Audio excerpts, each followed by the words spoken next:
Hello, I'm Kino and I'll be presenting Week 8 Hypertension Case Presentation.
Mr. JWL came in with the chief complaint of "I need a primary doctor."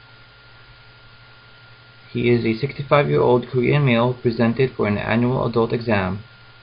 He denied head trauma or presyncopal, syncopal episodes, fever, rigors, nocturnal hyperhidrosis, unexplained drastic weight variances, edema, falls, headaches, hematemesis, chest pain, angina, shortness of breath, cough, abdominal pain, pelvic pain, dysuria, back pain, myalgias, depression, and anxiety.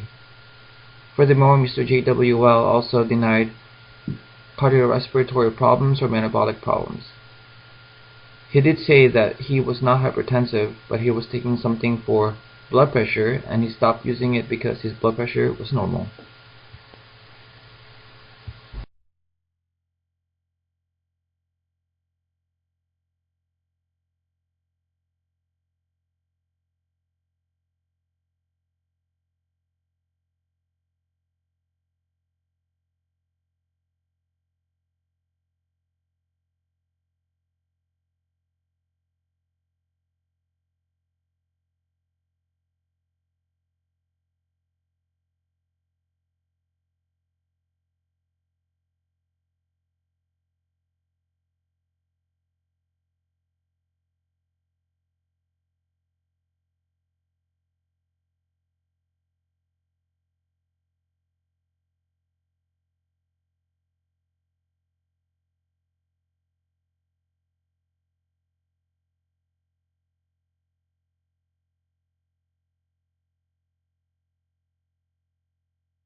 Other subjective data. Past medical history is highly likely for hypertension. Family history. He denied history of cancer in his family. He did say that his father died in his 80s and may have had hypertension. His mother died in her 80s and may have been from old age and without known diseases. Mr. JWL has a 35-year-old son and a 32-year-old daughter that are both healthy and without known chronic diseases. He denied any surgical history. For social history, he reports that he stopped smoking and drinking 30 years ago. He denied illicit drug use or financial distress. He has a 10-year pack history of smoking prior to cessation, and he drank 1 to 5 beers or sake or soju 2 to 3 times per week with friends.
Other subjective data.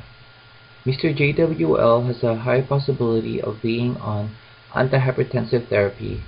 However, he does not remember the medication's name. He denied any food allergies or no allergies. He denies any current adult immunizations.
Mr. JWL reported that his last physical exam was about 5 years prior, and that he just recently obtained Medicare coverage. Therefore, he would like a complete workup. Therefore, a review of systems that is comprehensive in scope was employed. The review of systems included constitutional symptoms, skin assessment, head, eyes, ears, nose, and throat assessments, cardiovascular system, respiratory system, gastrointestinal system, genitourinary system, musculoskeletal system, neurological system, psychiatric system, hematologic, and endocrine review of systems. Review of systems were within normal limits, except for head, eyes, ears, nose, and throat. He complained of right eye floaters and shadows. However, he did say that it was being followed by an ophthalmologist and optometrist. He stated that both symptoms were improving and that the eye providers were not concerned.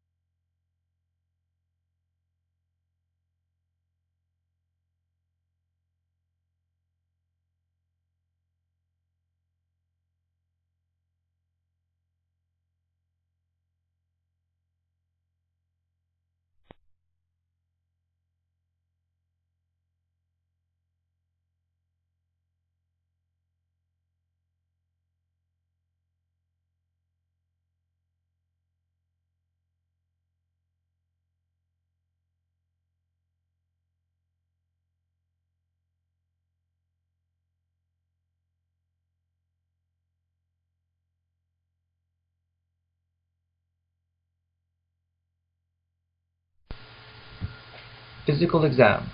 Physical exam included pertinent positives and pertinent negatives. The pertinent positive included blood pressure of 168 or 190.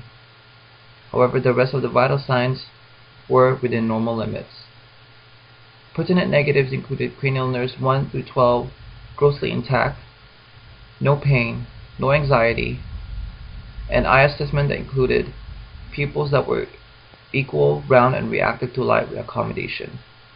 However, fundus bilaterally were not optimally visualized through the pupils due to their small size. Therefore, pupils needs dilation for optimal visualization of the macula densa, optic disc, and vasculatures to rule out retinopathies.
Based on the subjective and objective data obtained, the top 3 differential diagnoses were primary or essential hypertension, secondary hypertension, or white coat hypertension.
Hypertension is caused by marked elevation in cardiac output and/or total peripheral resistance. Marked elevation in cardiac output can be caused by conditions that increase the stroke volume or heart rate, while elevations in peripheral resistance can be caused by any conditions that constricts blood vessel diameter or those that increases blood viscosity. Below is depicted the equation of cardiac output, which is stroke volume times heart rate.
Primary or essential hypertension.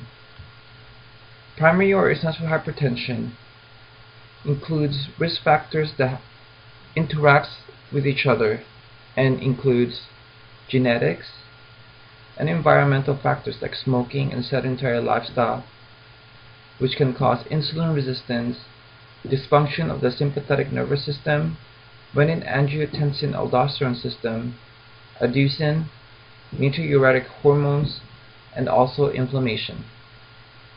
Insulin resistance causes vasoconstriction, which can lead to marked elevation in peripheral resistance, which then leads to hypertension.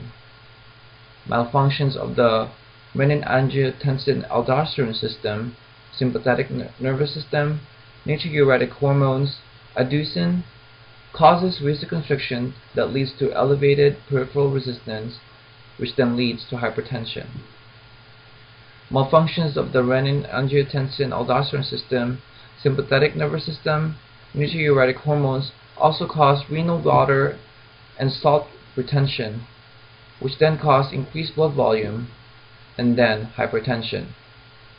Inflammation can cause hypertension through vasoconstriction and renal water and salt retention.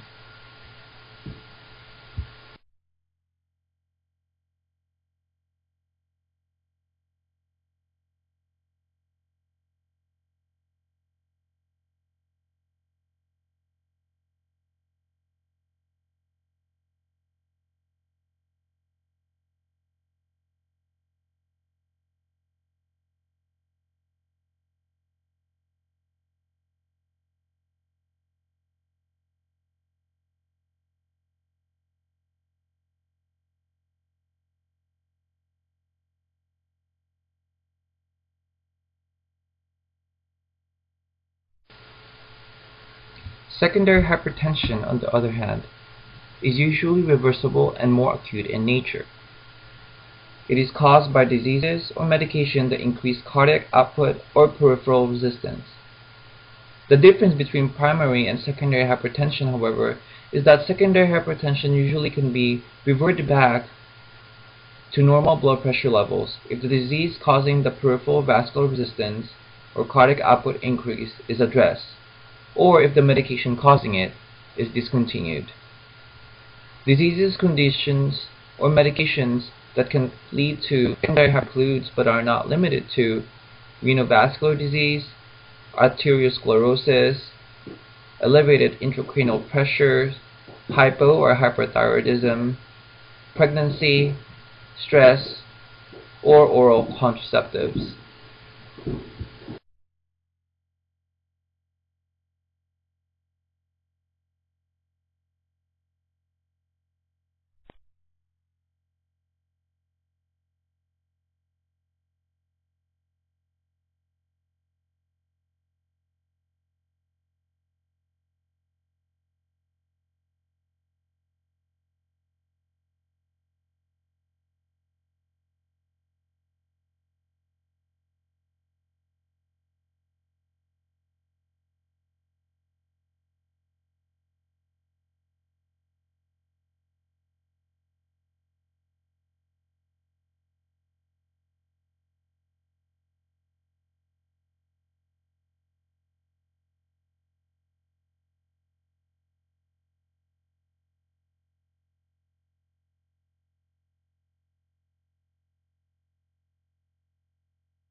The other likely differential diagnosis is white coat hypertension. White coat hypertension is a temporal rise in blood pressure due to the clinical setting and is usually caused by anxiety. It is important to identify white coat hypertension because it can lead to overestimation of pharmacologic interventions, which can lead to organ damage due to ineffective tissue perfusion or hypoperfusion. White coat hypertension can be identified by asking the patient to take blood pressure logs once or twice daily, or the patient can have automated 24-hour ambulatory blood pressure monitoring to help the provider rule out or rule in white coat hypertension.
Assessments. Primary assessment is primary or essential hypertension. He has no medication history that may contribute to secondary hypertension. Furthermore, Mr. J.W.L. denied history of anxiety, which can cause increased heart rate and therefore increased cardiac output. For this reason, we may also rule out white coat hypertension, although a blood pressure log would be beneficial for monitoring outcomes. Secondary assessment is benign floaters. Since he denies any other pertinent symptoms or signs relating to retinopathies, this can be followed up routinely with his ophthalmologist or optometrist.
The 8th Joint National Committee or JNC 8 Hypertension Guidelines.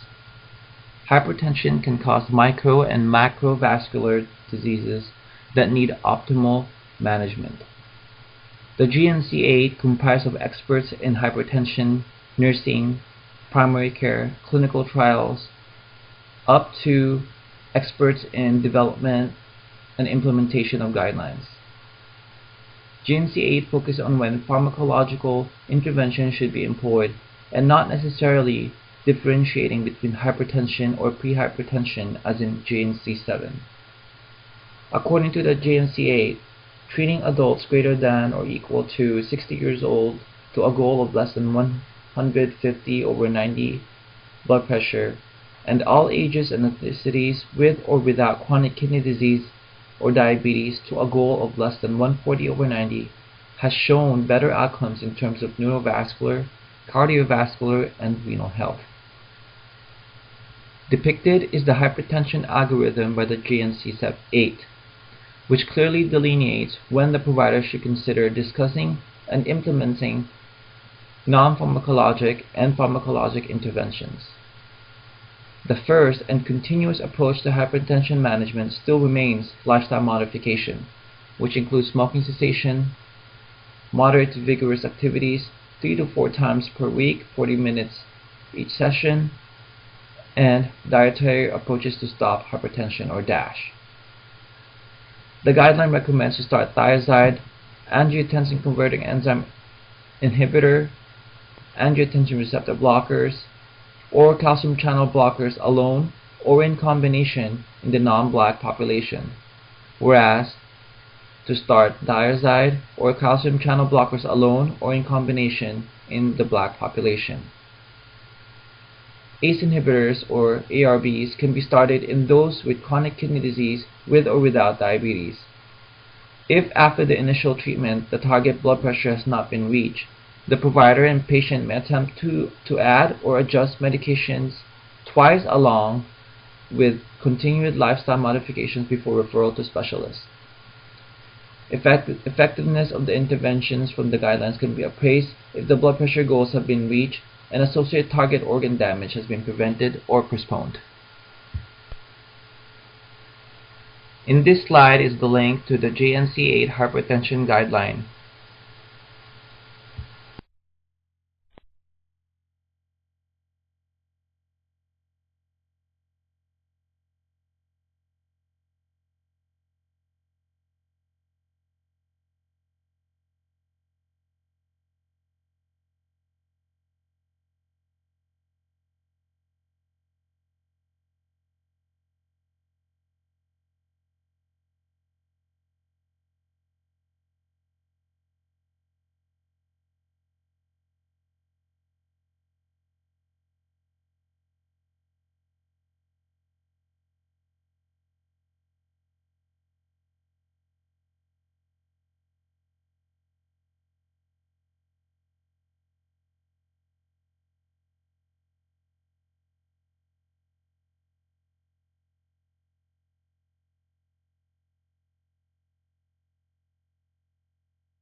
Treatment plan and clinical decision making.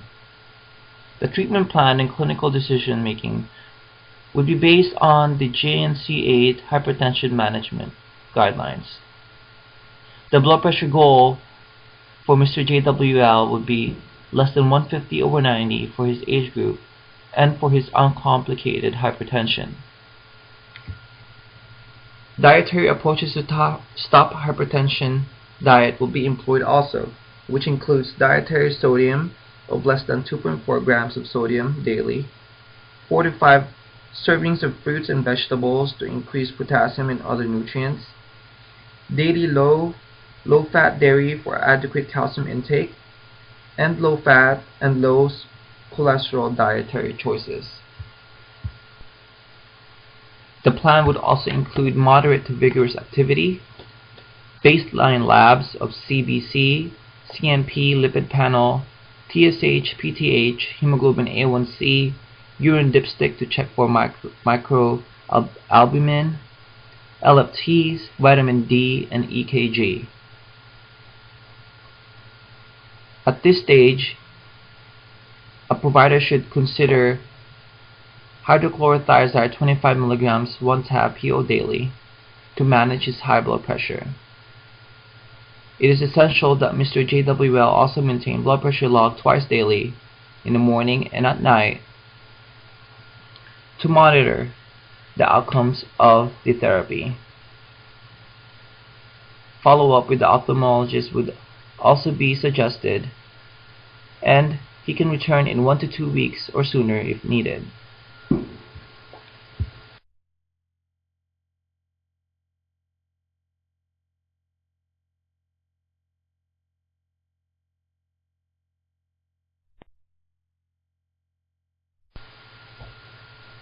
Hypertension patient education.